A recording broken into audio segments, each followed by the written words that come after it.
artist. The work that I do often involves an offloading of tensions. These are issues or concerns that at any given moment I can't apprehend or resolve immediately, and that which get processed through art making. For the show Fools Will Copy but Copies Will Not Fool, I was reacting to a text that I had read called Art in the Age of Mechanical Reproduction. It was written by 1930s cultural critic Walter Benjamin, who was also a posthumously beloved theorist. Around the same time, in 2019, I was increasingly being convinced that there was work to be done in the area of the valuation of art, specifically how we assign value to art as well as the labor of the artist that is factored in. This is why the text really resonated, perhaps up until the point where Benjamin claimed that any reproduction is less valuable, if valuable at all, compared to the original. That only the original can project the so-called aura of authenticity, which is too often the basis of value in the context of art. It was quite confusing for someone like Benjamin, who supported democratization, to say something that contradicts what democratization stands for, which I think is also what reproduction stand for. I mean, how else can a mass audience gain access to art, which, let's admit, is all too often exclusive, if not through the reproduction of things? So it was mechanical then, still mechanical now, but also computerized or digital reproduction. Of course, in the end, I would realize that this was more a critique of commercialization and capitalism than anything else, but I had to go through the motions of the initial dissonance that it triggered. And so the works of the show were attempts to do just that. Most of the pieces are paintings of reproductions, and not just any reproduction, but the errors in and failures of the process of printing.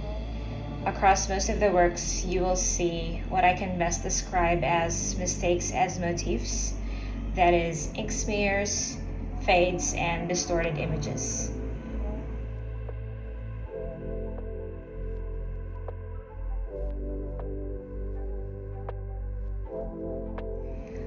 I collected misprints from copy shops as well as online, and most of these were photocopied rejects.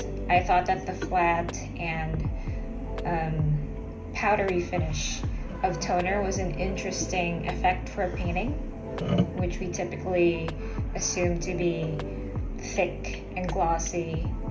So I thought that was an interesting effect. And so I experimented with mixtures that could replicate that. And what worked best was a suspension of charcoal and oil, as the charcoal absorbed the gloss of oil and the oil improved the spreadability of charcoal.